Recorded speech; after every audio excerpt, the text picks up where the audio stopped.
संगवारी हो, राम राम, जय जोहार, जय छत्तीसगढ़। वो नाम शेखर है। मैं नॉलेज हब संचालित करता हूँ रायगढ़ छत्तीसगढ़ में, आपके अपन प्रदेश छत्तीसगढ़ में। संगवारी हो, मई माह के दूसरा हफ्ता समाचार लेकर के आप मन के सामने हाजिर हो। एक पहला हफ्ते के समाचार ऑलरेडी अपलोड है, नहीं देखे हैं तो आप लिंक में ऐड कर देना, देख लिया हो में क्लिक करके। आओ अब दूसरा हफ्ता के समाचार हिंदी में आते शुरू करते हैं। पहले समाचार पर आते हैं। पहला समाचार काफी इंटरेस्टिंग है। हमारे यहाँ की एक खिलाड़ी है जिनकी तस्वीर आप यहाँ देख पा रहे हैं। ये जूडो में छत्तीसगढ़ को पहला पदक दिलाई। किसमें दिलाई, क्या दिलाई, डिटेल से जानते हैं। नाम पहले देखते हैं, रंजीता कुरेटी। रंजीता कुरेटी कोंडागांव की रहने वाली है। रंजीता कुरेटी निवासी कहाँ की है, तो कोंडागांव की है। हाल ही में खेलो इंडिया यूथ गेम्स का आयोजन चल रहा है। आप सब जानते हैं ये आयोजन चल रहा है बिहार के गया जिले में, और इसमें उन्होंने 52 किलोग्राम वर्ग में मध्य प्रदेश की खिलाड़ी को हरा करके हासिल किया है जूडो के लिए पहला स्वर्ण पदक। छत्तीसगढ़ राज्य गठन के बाद ये पहली खिलाड़ी है जिन्होंने जूडो में राज्य को पदक दिलाया, और वो भी स्वर्ण पदक। तो ये उपलब्धि है रंजीता कुरेटी के नाम, ये उपलब्धि है छत्तीसगढ़ के जूडो संघ के नाम। छत्तीसगढ़ जूडो संघ के अध्यक्ष अभी अरुण द्विवेदी जी हैं जिन्होंने ये जानकारी बताई, और सम्मान का विषय तो है। यूथ इंडिया गेम्स चल रहे हैं और इस पे भी आगे और अपडेट है, इसी न्यूज में आपको और आगे अपडेट मिलते जाएगी।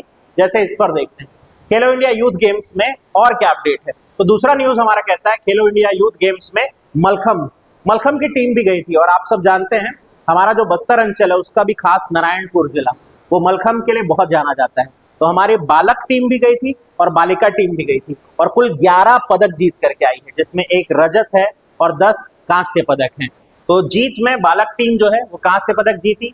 व्यक्तिगत पदक में राकेश कुमार जी को रजत पदक मिला। हालांकि राकेश कुमार ओवरऑल सबसे बढ़िया खिलाड़ी बनकर के भी उभरे। राकेश कुमार को एक रजत के अलावा 2 कांस्य भी मिला है व्यक्तिगत वाले में यदि देखें तो। बाकी छत्तीसगढ़ की मलखम टीम टोटल 11 पदक जीती, 1 रजत 10 कांस्य। आयोजन वापस से रिपीट कर रहा हूं, बिहार के बौद्ध जिले में हो रहा है, और छत्तीसगढ़ मलखम संघ के अध्यक्ष है प्रेमचंद शुक्ला। शायद पूछे पर ध्यान रख सकते हैं। आगे बढ़ते हैं और इस न्यूज पर ध्यान देते हैं। आकार 2025। पहले तो यह जानते हैं कि आकार 2025 है क्या और कहां आयोजित हो रहा है। पहले ये कि है क्या। ये एक बेसिकली ट्रेनिंग का केंद्र है या ट्रेनिंग देने की जगह है, एक सम्मेलन है जहां ऐसे लोग जिन्हें छत्तीसगढ़ की कला संस्कृति में रुचि है, छत्तीसगढ़ के पकवान पे रुचि है और उसे बनाना सीखना चाहते हैं, उस कला में पारंगत होना चाहते हैं, उस कला के संदर्भ में ट्रेनिंग लेना चाहते हैं, उनके लिए एक अवसर है आकार 2025। हर साल ये आयोजित होने वाला एक ट्रेनिंग सेशन है। रायपुर में महंत घासीदास संग्रहालय में आयोजित किया जा रहा है। इसको छत्तीसगढ़ संस्कृति विभाग आयोजित कराता है। एक छोटा सा शुल्क जरूर लेता है, आई गेस शायद 200 रुपए वो शुल्क, पर उस शुल्क के साथ आप राज्य के पारंपरिक शिल्प कला और विविध प्रकार की जो अन्य कला है, चाहे वो वस्त्र कला हो, चाहे वो भोजन पाक कला हो, उस पे आप जाकर के पारंगत हो सकते हैं, ट्रेनिंग ले सकते हैं, सीख सकते हैं। तो इसका आयोजन 15 मई से 31 मई के बीच चलेगा। रायपुर में रहते हैं तो अवसर है, और अगर जा सकते हैं तो भी अवसर है। आगे बढ़ते हैं, अगली न्यूज पर बात करते हैं। गिद्धों को सैटेलाइट टैगिंग की जा रही है। ये पहला मौका है, छत्तीसगढ़ में गिद्धों को लेकर के काफी ज्यादा कार्य हो रहे हैं। छत्तीसगढ़ में गिद्धों का जो आगमन है वो बड़ी संख्या में हुआ, और इनका जो नया अड्डा बना भारत में वो मध्य प्रदेश और छत्तीसगढ़ का जो इलाका है, जो बॉर्डर वाला इलाका है वो इलाका, इसके अलावा तेलंगाना के साथ बॉर्डर लगने वाले इलाके में काफी गिद्ध देखे जा रहे हैं। हमारे यहाँ बीजापुर जिला इनके लिए एक बड़ा रहवास केंद्र बन करके उभरा है, और इंद्रावती जो राष्ट्रीय उद्यान है उसके आसपास काफी गिद्ध देखे जा रहे हैं। तो गिद्धों की जियो टैगिंग करने की शुरुआत रायपुर में हुई थी, और अब बीजापुर में भी जियो टैगिंग वाले जो है या फिर सैटेलाइट टैगिंग जो है उसकी शुरुआत की जा रही है। कौन कौन सी प्रजाति के हमारे यहाँ देखे जाते हैं, तो जिप्स इंडिकस करके है जो कि हमारे यहाँ का कॉमन गिद्ध है, बड़ी आकार वाला, जिसको हम लोग जटायु पक्षी भी कह देते हैं, भारतीय गिद्ध। और जिप्स बंगालेंसिस, ये सफेद पीठ वाला गिद्ध होता है, बड़ा खूबसूरत सा दिखता है असल में ये। वो दूसरा वाला तो थोड़ा ज्यादा भयावह हो जाता है, मतलब हाँ लोग साइज बड़ा होता है देख के डर जाते हैं वाला। तो सहायता कौन कर रहा है ये कार्य करने में, सैटेलाइट टैगिंग में? बॉम्बे नेचुरल हिस्ट्री सोसाइटी ये इसमें सहायता कर रहा है। छत्तीसगढ़ में गिद्धों की संख्या भी आप देखें अनुमानित 200 हो गई है। जब आया था पहला दल गिद्धों का तब ये संख्या महज 70 थी, और आज बढ़ करके हमारे यहाँ 200 गिद्ध हो गए। तो आप सबको मैं एक एक्स्ट्रा जानकारी बता रहा हूं कि गिद्ध इससे पहले ज्यादा कहां पाए जाते थे। गिद्ध ज्यादा पाए जाते थे पंजाब और हरियाणा में, बहुत भारी संख्या में गिद्ध थे वहां। पर वहां जो पशुपालक हैं, जो कि कृषि वहां बहुत उन्नत है, वहां पशुपालक अपने पशुओं को दर्द निवारक दवा के रूप में डाइक्लोफेनाक करके एक दवा देते थे। एक और दवा थी जिसका नाम है निमोसोलाइड, और एक और दवा हुआ करती थी केटोप्रोफेन। ये वो दवा है जो अपने पशुओं को दर्द निवारक के रूप में दी जाती थी। इसको कंज्यूम करने वाले पशु की जब मौत हो जाती थी, गिद्ध उन मृत पशुओं को खाते थे। स्कैवेंजर्स में आते हैं ना गिद्ध, मृत पशुओं से अपना भोजन प्राप्त करने में। तो क्या होता था कि इन दवाओं में जो पॉइजन की मात्रा होती थी वो सांद्रित होकर के और ज्यादा गिद्धों पे असर करती थी, और गिद्ध बड़ी तेजी से गिरने लगे, संख्या उनकी गिरावट होने लगी। तो उनको भी रियलाइज हुआ होगा गिद्धों के समूह को, और उन्होंने अपने समूह के साथ उड़ान भर के अपना नया क्षेत्र चुना, एमपी और सीजी। और हमारे यहाँ चूंकि गिद्ध भारी संख्या में आ रहे हैं, तो उनके संरक्षण की जरूरत को देखते हुए हम ये सारे प्रयास कर रहे हैं। आई होप पूरा अपडेट हो गए होंगे। 200 गिद्ध अनुमानित है, ध्यान रखेंगे। आगे बात करते हैं। हमारे यहाँ एक खिलाड़ी हैं मनु प्रयास खेमका जी। मनु प्रयास खेमका जी कलिंगा विश्वविद्यालय में एमबीए के छात्रा हैं। हाल ही में इनके नाम एक उपलब्धि जुड़ी। ये गोल्फ खेलती हैं। Akhil Bharatiya university mini golf tournament में कांस्य पदक इनको हासिल हुआ। 23 से 26 अप्रैल राजस्थान में ये प्रतियोगिता आयोजित हो रही थी। मनु रायपुर की हैं, ये मैं आपको बता दिया, कलिंगा यूनिवर्सिटी में छात्रा है। क्लियर है, आगे बढ़ते हैं। नालंदा फेज 2, तो आप सब जानते हैं नालंदा परिसर हमारे यहाँ वो पहली हाईटेक लाइब्रेरी थी जिसको लेकर काफी चर्चा रही, रायपुर में स्थित। उसका एक दूसरा वर्जन या उसका एक दूसरा भाग विकसित किया जा रहा है। इसका नाम रखा जा रहा है नालंदा फेज 2।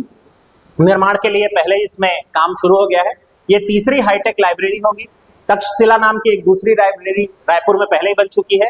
एक साथ 1000 छात्र बैठ सके इस तरह का जो कैंपस है वो एक और बनाया जा रहा है 6000 वर्ग मीटर में। ये शायद पूछे आपको, नालंदा फेज 2 बन रहा है, ये आपके काम की चीज है।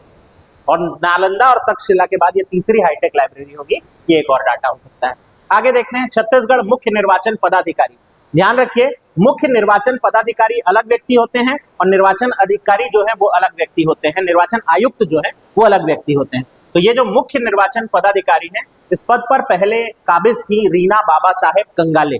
रीना बाबा साहेब कंगाले का इस विभाग में अब कार्यकाल पूरा हुआ और उनकी जगह यशवंत कुमार जी को नियुक्त किया गया। यशवंत कुमार रायगढ़ जिले के कलेक्टर भी रहे हैं। मेरा अपना जिला है इसलिए मैं एक एक्स्ट्रा डाटा बता दे रहा हूँ, बट आप याद रखेंगे यशवंत कुमार जी की नियुक्ति किस पद पर, तो छत्तीसगढ़ मुख्य निर्वाचन पदाधिकारी के रूप में नियुक्त किए गए हैं रीना बाबा साहेब कंगाले। अच्छा, इससे एक और इंटरेस्टिंग डाटा निकल करके आया कि किसी एक विभाग में सबसे लंबे समय तक पदस्थ रहने का रिकॉर्ड किस आईएएस के पास हुआ, तो वो रीना बाबा साहेब कंगाले थी, जो एक लंबे समय तक, ये खुद बताई वो जब उनको इस पद से दूसरे पद पे भेजा गया तो वो खुद बताए कि इस पद पे कार्य करते हुए उन्होंने सबसे लंबा समय व्यतीत किया है ओवरऑल किसी छत्तीसगढ़ के कर्मचारी में के रूप में। तो रीना बाबा साहेब कंगाले निर्वाचन आयोग के सीईओ के रूप में सबसे लंबा कार्यकाल उन्हीं का रहा। अभी उनको खाद्य विभाग के सचिव के रूप में नियुक्ति दे दी गई है। आगे बात करते हैं अगली न्यूज पर। आप सब जान रहे हैं कि एक अभियान बड़े जोरों शोरों से चल रहा है, अभी भी चल रहा है, वो नाम है सुशासन तिहार। इसको 3 चरण में चलाया जा रहा था। पहले चरण में हमने समाधान पेटी रखी, लोगों को शिकायत डालने को बोला, और फिर दूसरे चरण में हमने क्या किया, उन शिकायत का निवारण करने का प्रयास किया, और तीसरे चरण में हम क्या कर रहे हैं, जन चौपाल लगा रहे हैं और आमने सामने बात कर रहे हैं। मुख्यमंत्री खुद भी पहुंच रहे हैं। तो सुशासन तिहार के दूसरे चरण यानी 11 अप्रैल से जो शुरू हुआ था, उसमें सबसे अधिक आवेदन जो कि समाधान पेटी में डाले गए थे उसका निराकरण करने के मामले में पहला स्थान प्राप्त हुआ है किस जिले को, तो धमतरी है पहला स्थान जिसने प्राप्त किया।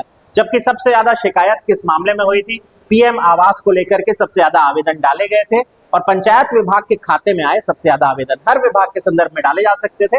हो सकता है ये पूछ ले कि कौन से विभाग को सबसे ज्यादा आवेदन मिले, पंचायत विभाग, किस समस्या को लेकर सबसे ज्यादा मिले, पीएम आवास को, और निराकरण करने में कौन सा जिला पहले स्थान पर रहा, तो धमतरी। आगे बढ़ते हैं, बात करते हैं इस न्यूज पर। ये एक बड़ी अलग तरह की न्यूज है, आपका थोड़ा सा ज्ञान इजाफा होने वाला है यहाँ पर। तो खदान है, नाम है केतकी खदान, पड़ती कहाँ है, विश्रामपुर में। विश्रामपुर कहाँ है, सूरजपुर जिला। केतकी खदान, विश्रामपुर, सूरजपुर जिला। क्यों चर्चा में आई ये खदान? इस खदान में किन्हीं कारणों से आग लग गई है, और वो आग पिछले 1.5 हफ्ते से लगातार जली जा रही है, यानी खदान में मौजूद कोयला जब तक समाप्त नहीं हो जाएगा इसके हालात सामान्य होने के आसार दिखाई नहीं दे रहे। वायु प्रदूषण तो हो ही रहा है, साथ ही में कोल संसाधन का नुकसान भी हो रहा है। इसको लेकर के चर्चा में बना हुआ है, ये लगातार न्यूज इस पे बन रही है। तो एक सप्ताह, अब तो 1.5 सप्ताह हो गया है, आग लगा है यहाँ पर। अब इसके बारे में एक जानकारी मुझे मिली कि ये MDO मोड पे संचालित होने वाली भारत की पहली कोयला खदान बनी थी। MDO मोड पे संचालित होने वाली भारत की पहली कोयला खदान थी। क्या होता है MDO mode? Mine developer and operational model.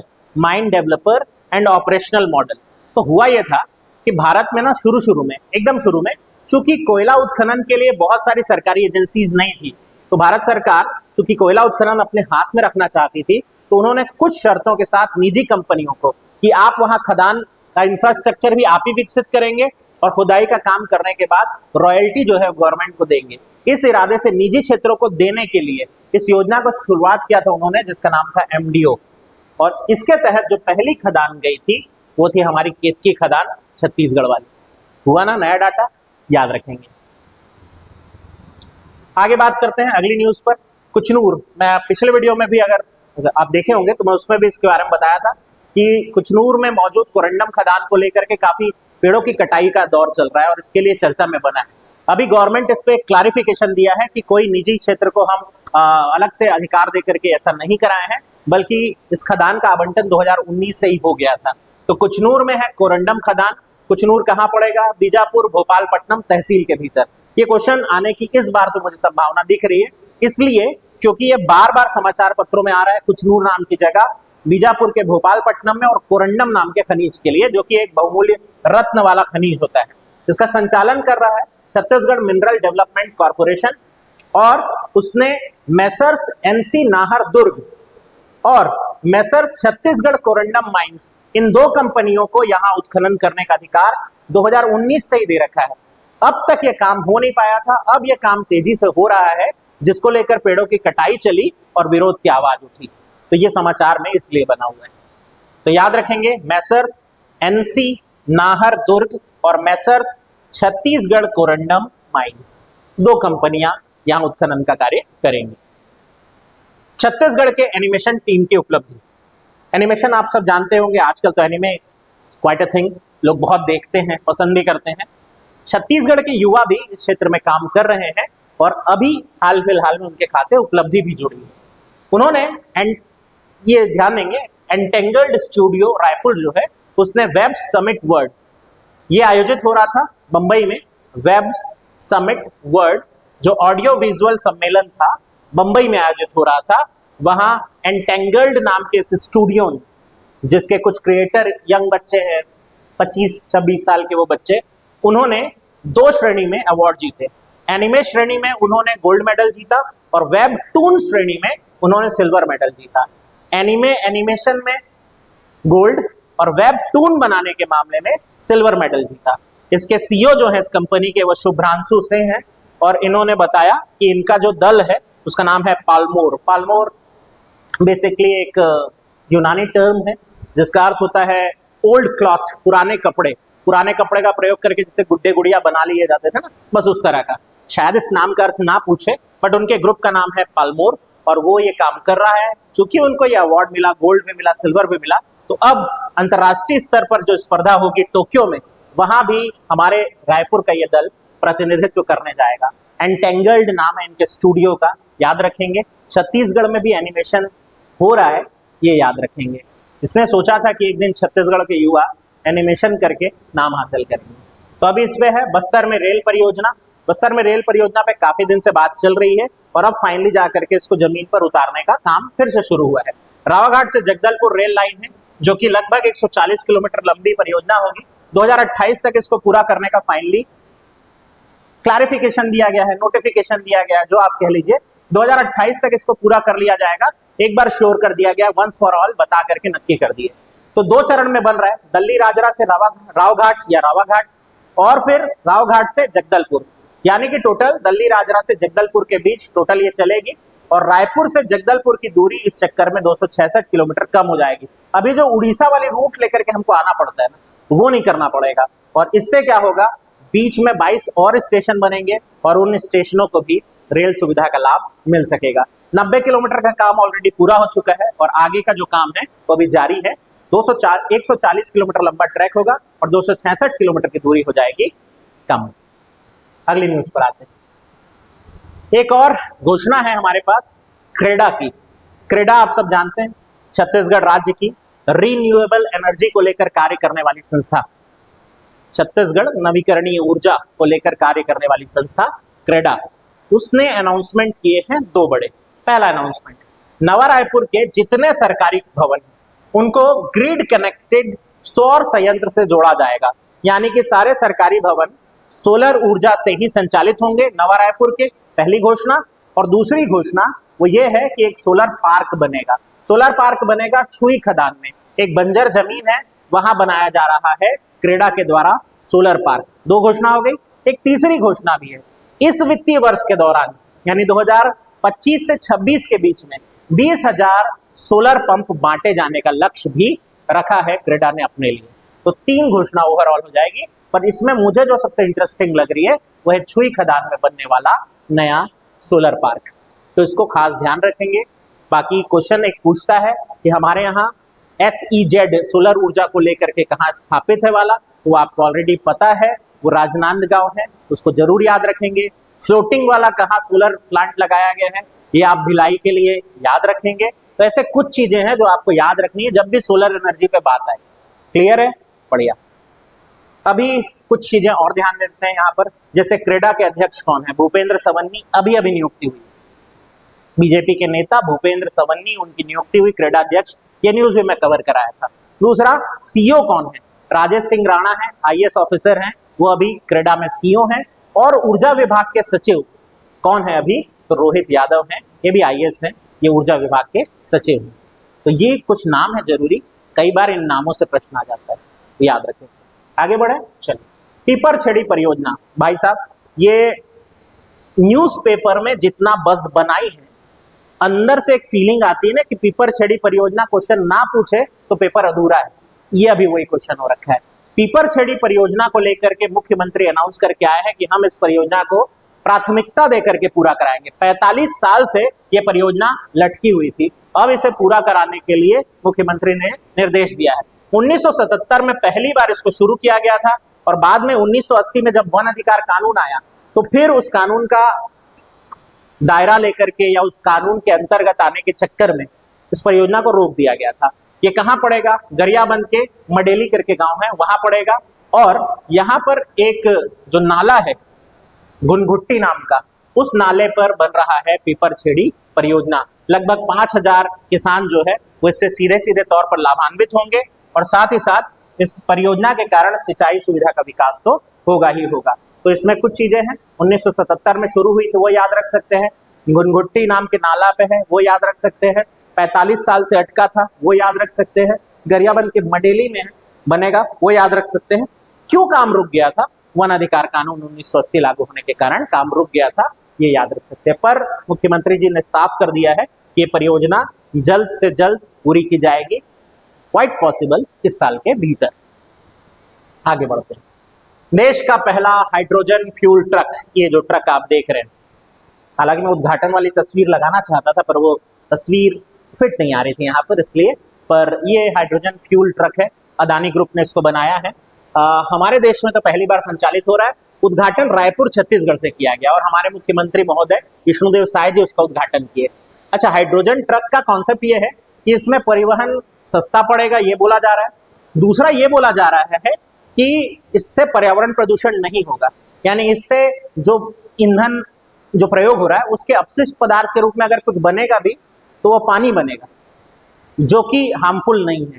तो डीजल से कहीं ज्यादा बेहतर साबित होगा ऐसा बोला जा रहा है। शुरुआती चरण में तो हमारे यहाँ चला के देख रहे हैं और ये रन कर गया तो शायद आगे भारत का भविष्य बने। मुख्यमंत्री विष्णुदेव साय जी ने 16 ऐसे हाइड्रोजन ट्रक हमारे यहाँ चलाने को लेकर के उद्घाटन किया है और प्रारंभ कर दिया है।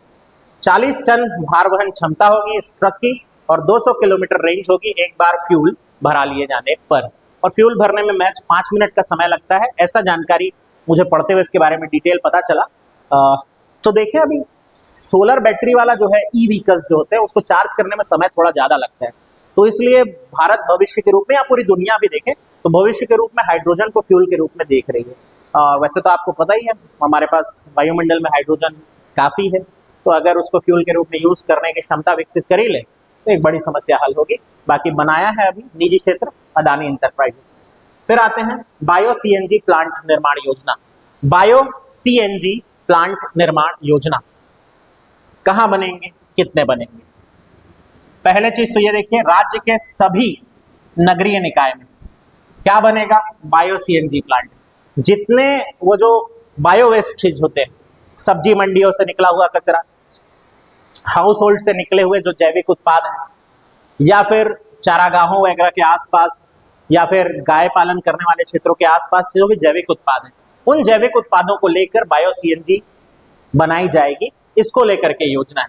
शुरुआत कर रहे हैं रायपुर भिलाई निगम के क्षेत्र के 8 नगरीय निकायों को लेकर के। रायपुर भिलाई यानी दुर्ग जिला के 8 नगरीय निकायों को लेकर के शुरुआत हो रही है, बाकी बनना तो सभी जगह है। बीपीएससीएल जो है भारत पेट्रोलियम कॉर्पोरेशन लिमिटेड और gas authority of India limited यानी गेल, बीपीसीएल और गेल मिल करके इसका निर्माण करेंगे।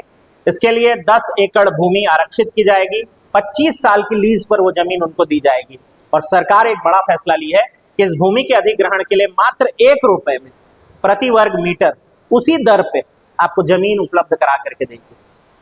क्यों? क्योंकि हम ऊर्जा को भविष्य के रूप में देख रहे हैं, इसलिए इतने सस्ते दाम पर उपलब्ध कराया जा रहा है।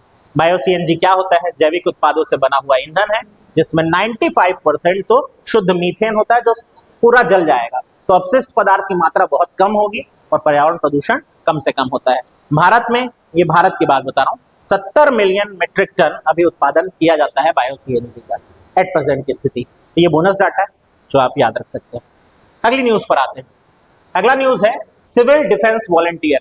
देखिए बड़ी एक इंटरेस्टिंग न्यूज निकल करके आई और हो सकता है ये प्रश्न पूछा भी जाए, जैसे माहौल बने हुए हैं। पहलगाम हमला आप सबको याद होगा और उसके बाद भारत का जवाब आप सबको याद होगा, ऑपरेशन सिंदूर जब हमने चलाया। हालांकि युद्ध विराम की बात हुई, पर युद्ध विराम के बाद भी सब चीजें तुरंत सामान्य हो जाए ऐसा तो नहीं होता है। इसी बात को ध्यान में रखते हुए छत्तीसगढ़ में प्रशासन द्वारा निर्णय लिया गया है 9 जिले चुने जाएंगे जहां वॉलंटियर्स तैयार किए जाएंगे कि कभी आपदा के हालात आ जाए, युद्ध के हालात आ जाए, ड्रोन हमलों के हालात आ जाए। हालांकि हम एक बड़े सेफ स्टेट में रहते हैं छत्तीसगढ़ में, बट अगर फिर भी कभी ऐसा हुआ तो वॉलंटियर्स आगे बढ़ करके लोगों की सहायता करने के लिए बाहर निकले, डरे नहीं, पैनिक ना फैलाए। तो इसके लिए 9 जिलों को चुना जा रहा है। कौन से होंगे ये शहर? रायपुर, कोरबा, रायगढ़, बिलासपुर, जगदलपुर, अंबिकापुर, धमतरी, जांजगीर चांपा, दंतेवाड़ा। इससे पहले दुर्ग भिलाई पहला ऐसा शहर बना था जो पहले ही वॉलंटियर्स तैयार कर रखा है। और आज से नहीं, इससे पहले जब हम युद्ध की स्थिति में आए थे तब से उसने वॉलंटियर तैयार कर रखे थे। अब इन 9 शहरों को चुना जा रहा है, यानी टोटल 10 शहर हो जाएंगे। कौन होंगे वॉलंटियर? कोई भी आदमी इसके लिए अप्लाई कर सकता है, आप भी कर सकते हैं। फॉर्म आएगा इसका, आप चाहें तो देश सेवा में अप्लाई करें। बाकी एनसीसी कैडेट्स है, स्काउट गाइड्स है, उनको तो प्राथमिकता मिलनी चाहिए, पर कोई भी अप्लाई कर सकता है, गौर करेंगे। हर जिले में 300 वॉलंटियर्स की नियुक्ति की जाएगी, उनको 2 दिन का ट्रेनिंग दिया जाएगा कि कभी कुछ भी बुरा हो तो ये वॉलंटियर्स साथ देने के लिए मौजूद रहे। फिर ये खेल है कालरी पायट्टू या कालरी पट्टयू, जैसा आप इसको प्रोनाउंसिएशन करते हैं। अगर मेरे उच्चारण में कोई गलती होगी तो आप देख लीजिएगा। बट केरल का एक मार्शल आर्ट है, ये भी खेलो इंडिया यूथ गेम्स में शामिल है और छत्तीसगढ़ की टीम भी इसमें भाग ले रही है और पहली बार छत्तीसगढ़ इसमें पदक भी हासिल किया है। स्वर्ण पदक जीता अर्जुन और अनंत की जोड़ी ने और कांस्य पदक जीता बालिका टीम की रागिनी और तवर्णा की जोड़ी ने। तो हमको 2 पदक मिले हैं केरल के इस क्लासिक मार्शल आर्ट में, जिसमें कुछ इस तरह का आयोजन होता है जो आप देख पा रहे हैं। काफी कमाल का एक मार्शल आर्ट है केरल का, तो वो भी खेलो इंडिया में शामिल है। फिर रिपीट कर रहा हूँ, खेलो इंडिया यूथ गेम्स बिहार में हो रहे हैं, बोध नाम के जिले में आयोजित हो रहे हैं। आगे बढ़ते हैं। सशक्त गांव समृद्ध छत्तीसगढ़ समारोह, ये हमारे मंत्री साहब कृषि और किसान कल्याण मंत्रालय के मंत्री जी हैं और इसके अलावा ये अगर देखें तो ग्रामीण विकास मंत्रालय भी संभालते हैं। तो वो अभी आए हुए थे छत्तीसगढ़ और उन्होंने अंबिकापुर पीजी कॉलेज मैदान में इस समारोह या इस सम्मेलन का जो आयोजन है उसका मुख्य आतिथ्य भी किए और अध्यक्षता भी किए। 13 मई को यह आयोजित हुआ था। उद्देश्य क्यों था? तो पीएम आवास जो ग्रामीण है उसके 51,000 पात्र लोग जो है उनको उनके घर की चाबी सौंपी गई, पहली चीज। दूसरा चीज, पीएम ग्राम सड़क योजना अंतर्गत जिला सरगुजा और जशपुर में, पीएम ग्राम सड़क योजना अंतर्गत जिला सरगुजा और जशपुर में वो जो एक नई योजना चल रही है, कौन सी? पीएम जनमन योजना। क्या है पता है आपको पीएम जनमन योजना? चलिए मैं थोड़ा सा बता दे रहा हूं। तो पीएम जनमन योजना का मेन मोटिव है कि जो हमारे पीवीटीजी हैं, यानी कि विशेष पिछड़ी जनजाति समूह, अबुझमाड़िया, बैगा, बिरहोर, कमार, पहाड़ी कोरवा, ये लोग, इन लोगों के लिए जो बसाहट है उनकी 100 या 100 से ज्यादा संख्या वाली, उनको मुख्य मार्ग से जोड़ना, उसके लिए योजना स्वीकृत हुई है 2 जिलों में, सरगुजा, 3 जिलों में, सरगुजा, जशपुर और बलरामपुर में। यहां पर 24 बसाहट जोड़ी जाएगी, उसके लिए 21 सड़कें बनाई जाएंगी जिनकी लंबाई होगी 58.96 किलोमीटर। इतना सब अनाउंसमेंट हमारे कृषि और किसान मंत्री शिवराज सिंह चौहान जी ने किया। किसानों का लाडला कहा जाता है उनको। आगे बढ़ते हैं, अगली न्यूज पर आते हैं। आदिवासी संस्कृति रिसर्च शोध पीठ। देखिए, एक तो आदिवासी संग्रहालय खुला है जो मैं पिछले वीडियो में ही बना दिया, हालांकि उसका उद्घाटन 14 मई को हुआ। कहाँ खुला है? नवा रायपुर में, वो वाला। पर ये अलग है, ये शोध पीठ है, आदिवासी संस्कृति रिसर्च शोध पीठ। पंडित रविशंकर शुक्ल यूनिवर्सिटी में इसको खोला जा रहा है। विलुप्त हो रही आदिवासी संस्कृति को सहेजने बचाने के लिए श्रीमंत शंकर देव अनुसंधान पीठ इसका नाम होगा। शंकर देव अगर आप नहीं जानते तो असम के एक बहुत जाने माने धार्मिक संत रहे हैं, जिनका दर्जा वहां बिल्कुल भगवान विष्णु के बराबर है, शंकर देव का। तो उनके नाम पर श्रीमंत शंकर देव अनुसंधान पीठ कहाँ खुला? पंडित रविशंकर शुक्ल विश्वविद्यालय रायपुर। 5 करोड़ रुपए की संचालन राशि इसके लिए सौंप दी गई है। अगली न्यूज पर आते हैं। ग्राम चिकित्सालय वेब सीरीज शायद देख लिए होंगे, टीवीएफ पे आ रही है। नहीं देख रहे हैं तो भी ठीक है यार, क्या ही कर सकते हैं, सब आदमी कितना ही देखेंगे। पर हाँ, क्यों देखनी चाहिए? प्रमोशन नहीं कर रहा हूं, क्यों देखनी चाहिए? क्योंकि शूटिंग छत्तीसगढ़ में हुई है। छत्तीसगढ़ के राजनांदगांव जिला के डोंगरगढ़ ब्लॉक के भीतर गोटिया नाम के गांव में इसकी शूटिंग हुई। हालांकि वेब सीरीज में इसे बिहार की जगह बता दिया गया है और ये तो बुरा लगता है दोस्त। बोले छत्तीसगढ़, क्या ही दिक्कत है, पर ठीक है, अगर बिहार बोला गया तो बिहार सही, पर शूटिंग तो हमारे यहाँ हुई। हमारे यहाँ राजनांदगांव, डोंगरगढ़, गोटिया गांव। टीवीएफ की जो टीम है उसने इसको बनाया है, वही टीम जिसने पंचायत वेब सीरीज बनाई है, कमाल की वेब सीरीज, तो वही लोग हैं जो इसको बना करके लाए हैं। राहुल पांडे इसके डायरेक्टर हैं, प्रोड्यूसर दीपक मिश्रा है जो पंचायत के डायरेक्टर हैं। और इससे पहले भी छत्तीसगढ़ लगातार वेब सीरीज ओटीटी शूट करता रहा है। जहानाबाद एक कमाल की वेब सीरीज आई थी, उसको शूट किया गया था। द ग्रेट इंडियन मर्डर का तो पृष्ठभूमि यहाँ के गृह मंत्री है आशुतोष राणा अभिनय कर रहे थे। मिसेस फलानी एक वेब सीरीज या फिल्म कह लीजिए वो आई थी, और 6 सस्पेक्ट ये एक वेब सीरीज थी, और अनारकी करके एक वेब सीरीज थी, आर या पार एक वेब सीरीज थी। इन सब की शूटिंग हुई थी। इसमें परेश रावल के बेटे साहब अभिनय कर रहे थे। ये नहीं पूछेगा, मेरा इंटरेस्ट है थोड़ा सा तो इसलिए बता दे रहा हूँ। या आपको याद क्या रखना है? राजनांदगांव के डोंगरगढ़ गोटिया गांव। नाम क्या है? ग्राम चिकित्सालय। आगे बढ़े, चलिए। ईट राइट कैंपस, यानी खाने की बेहतर गुणवत्ता वाला जगह। क्या आप जानते हैं किसको मिला ये Raipur junction, Raipur railway station परिसर और उसके आसपास के जो कैंपस है जहां फूड स्टॉल लगाए जाते हैं, उन जगहों पर आपको अच्छी गुणवत्ता का खाना मिलेगा। हम मिलेगा ये, क्योंकि अब हमको दर्जा मिल गया है। Eat right campus Raipur railway station में खान पान और बेहतर सफाई व्यवस्था है। इसके लिए भारतीय खाद्य सुरक्षा और मानक प्राधिकरण ने ये सम्मान इसको दिया है। हालांकि ये सम्मान पहले भी बिलासपुर और दुर्ग को मिला था। रायपुर को इससे पहले भी एक बार मिला था। मुझे तो पता नहीं कितना अच्छा खाना मिल रहा है, नहीं मिल रहा है। ट्रेनों में सफर करने वाले बेहतर बताइए क्या हाल है। अगली न्यूज पे आते हैं। छत्तीसगढ़ में जल संकट। गर्मी आते ही जल संकट की न्यूज तो बननी ही बननी है। अमृत मिशन चल रहा था, 774 करोड़ रुपए व्यय भी हुए, 42 नगर निकाय के लिए स्वीकृत किए गए और 22 में ही कार्य हो पाया अब तक। वाटर इंडेक्स 2019 का आंकड़ा अभी फिर निकल करके आया है, जिसमें हमको पता चलता है कि जल प्रबंधन में 110 में 45.1% अंक प्राप्त करके छत्तीसगढ़ काफी पिछले हालात में है। छत्तीसगढ़ के 20% जल स्रोत अति दोहन का शिकार है। ये कुछ आंकड़े थे जो निकल करके आए जल संकट को लेकर। सोचा जरूरी लगा बता देते हैं, बहुत ज्यादा जरूरी ना लगे तो इग्नोर कर दीजिएगा। आगे बढ़ते हैं। सरकारी कर्मचारियों के इलाज की सुविधा निजी क्षेत्रों को भी मिलेगी अब। तो जो गवर्नमेंट के कर्मचारी हैं हमारे छत्तीसगढ़ स्टेट के, एक तो खुद उनके लिए, दूसरा उनके परिवारजनों को स्वास्थ्य सुविधा लाभ मिल सकेगा निजी संस्थानों में। और ये कितने संस्थान होंगे? देश के 195 प्राइवेट हॉस्पिटल, जिसमें 134 तो खुद राज्य के भीतर वाले और 61 राज्य के बाहर वाले भी वहां आप लाभ ले सकेंगे। पर इसमें क्या होगा, आपको थोड़ा ध्यान रखना पड़ेगा। जब तक जिला सिविल सर्जन अनुशंसा ना कर दे, आप वहां भेजे नहीं जा सकते, जो आपका अपने यहाँ स्टेट है वहां। और यदि राज्य के बाहर इलाज करना है तो आपको मेडिकल कॉलेज का एक रेफरल लेटर लेना पड़ेगा, तब कहीं जाकर के आप बाहर चिकित्सा प्राप्त कर पाएंगे निजी क्षेत्र में, और आपको प्राथमिकता के साथ चिकित्सा दी जाएगी कि सरकारी कर्मचारी हैं प्लस आपकी फैमिली वाले को भी। तो ये एक अनाउंसमेंट हुआ है, देखिए इसका कितना रंग लाता है, पर अभी हाल तो अनाउंसमेंट ही है। पंचायत विकास योजनाओं में छत्तीसगढ़, तो एक अनाउंसमेंट हुई है पंचायत विकास योजनाओं को लेकर के। वीडियो अगर तैयारी कर रहे हैं तो ध्यान देंगे इस पे काफी। आजीविका मिशन में 2.71 लाख एसएचजी निर्मित हो चुके हैं ऑफिशियली, जिसमें 29 लाख महिलाएं अब तक जुड़ी हुई। 2.7 लाख एसएचजी, ये हमारे कृषि और किसान मंत्री आया था ना, ग्रामीण विकास मंत्रालय वाले, वही बता रहे थे।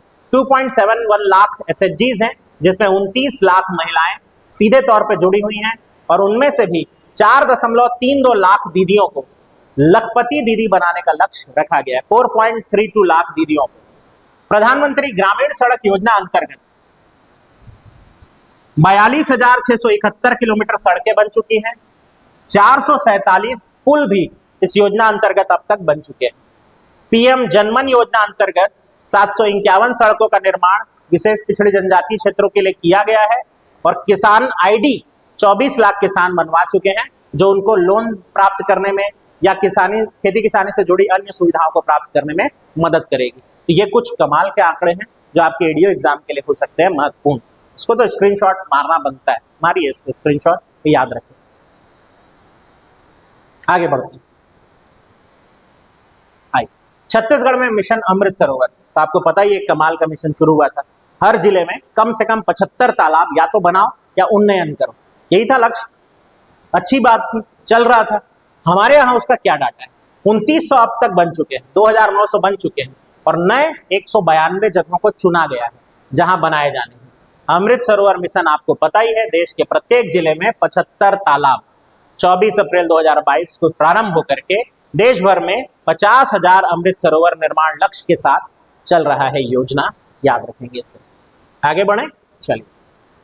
छत्तीसगढ़ में स्वास्थ्य सुविधा को लेकर के मुख्यमंत्री एक अनाउंसमेंट किए अपने ट्विटर हैंडल, आजकल उसे एक्स कहा जाता है, तो वहां वो एक अनाउंसमेंट किया और वो बताए कि छत्तीसगढ़ राज्य में अब तक 436 स्वास्थ्य केंद्रों को गुणवत्ता प्रमाण पत्र मिल गया है। छत्तीसगढ़ के 436 स्वास्थ्य केंद्रों को गुणवत्ता प्रमाण पत्र यानी नेशनल क्वालिटी एश्योरेंस स्टैंडर्ड प्रमाण पत्र, ये हमको प्राप्त हुआ है। कितने केंद्रों को? 436। और उसमें सबसे खास रहा चिंता गुफा, सुकमा में पड़ता है, वहां का प्राथमिक स्वास्थ्य केंद्र नक्सल प्रभावित, धुर नक्सल प्रभावित होने के बाद भी ये गुणवत्ता प्रमाण पत्र हासिल करने वाला पहला केंद्र बन करके उभरा। इसलिए आगे अगली न्यूज पर बात करते हैं। श्रीमंत झा पैरा रेसलर हैं, इनके दोनों हाथ में 4-4 उंगलियां हैं, पर जज्बा होता है तो ये उनका जज्बा। ये साहब है इधर जो दिख रहे हैं आपको इंडिया के बैंड के साथ, ये है श्रीमंत झा, और इन्होंने आर्म रेसलिंग, जो पैरा आर्म रेसलिंग है, उसको अपना कैरियर बनाया और अभी तक लगभग 55 पदक अपने नाम कर चुके हैं। हाल फिलहाल में इन्होंने Asian para arm wrestling championship में रजत पदक जीता। इनके नाम कुछ उपलब्धियां हैं जो बड़ी इंटरेस्टिंग है। ये भारत के नंबर 1 पैरा आर्म रेसलर है, रैंक 1, एशिया में रैंक 1 पैरा आर्म रेसलर है, और पूरी दुनिया के संदर्भ में नंबर 3 पैरा आर्म रेसलर है, यानी रैंक 3 होल्ड करते हैं, और हैं हमारे छत्तीसगढ़ के। तो उपलब्धि तो बनती है, रहने वाले वैसे भिलाई के हैं, तो याद रखेंगे श्रीमंत झा जी को। लगातार समाचार में बने रहते हैं आजकल। राज्य औद्योगिक सुरक्षा बल, इसके बारे में अगर आप मेरी न्यूज शुरू से देखते आए हैं तो मैं पहले भी बात किया हूं, जिस समय यह विधेयक पारित हुआ था।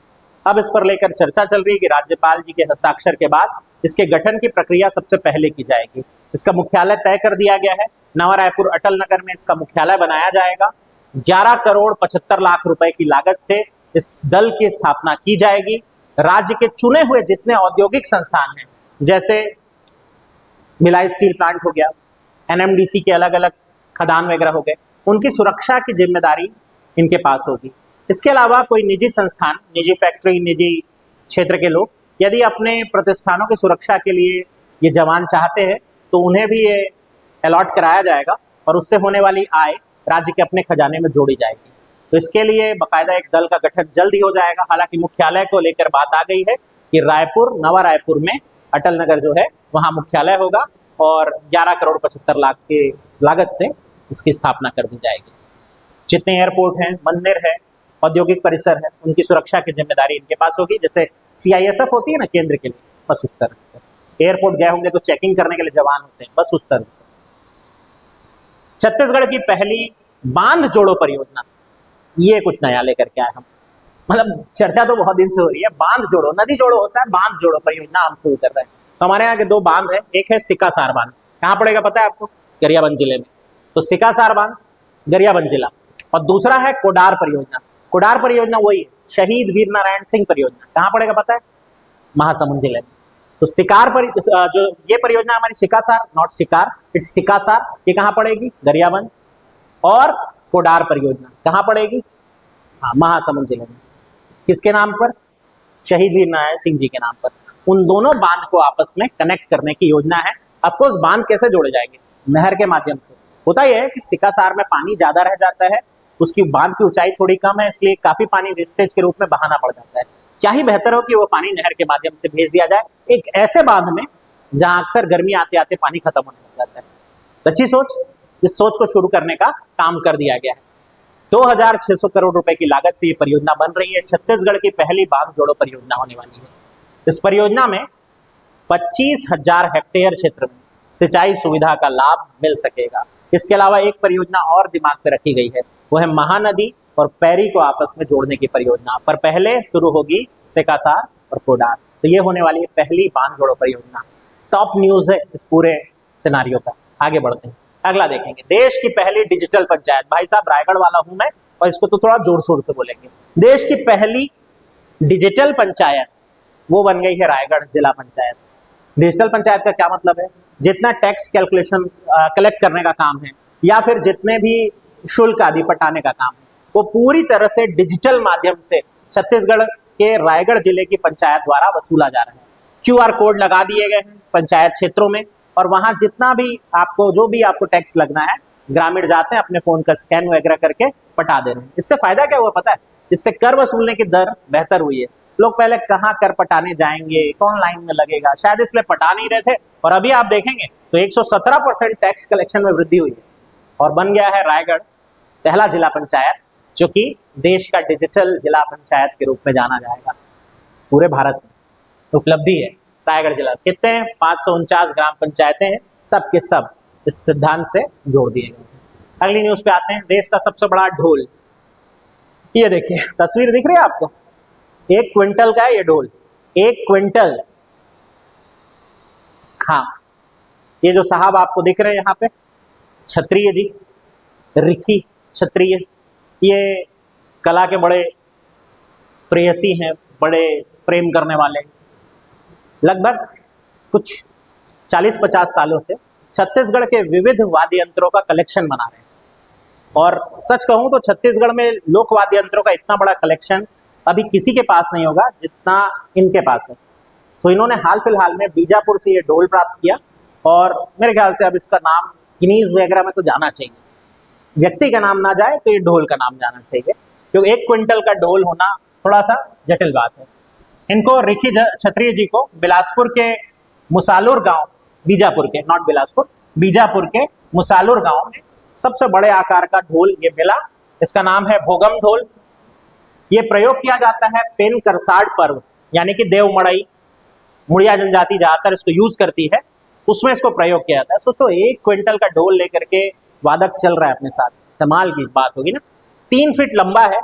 अब 3 फीट लंबे वाद्य यंत्र होते हैं, पर 2 फीट व्यास वाला ये जो व्यास देख रहे हैं, इतने व्यास वाला कोई वाद्य यंत्र जो पीठ के बजाए जाते हैं, वितत वाद्य यंत्र बोलते हैं, नहीं है, कहीं नहीं।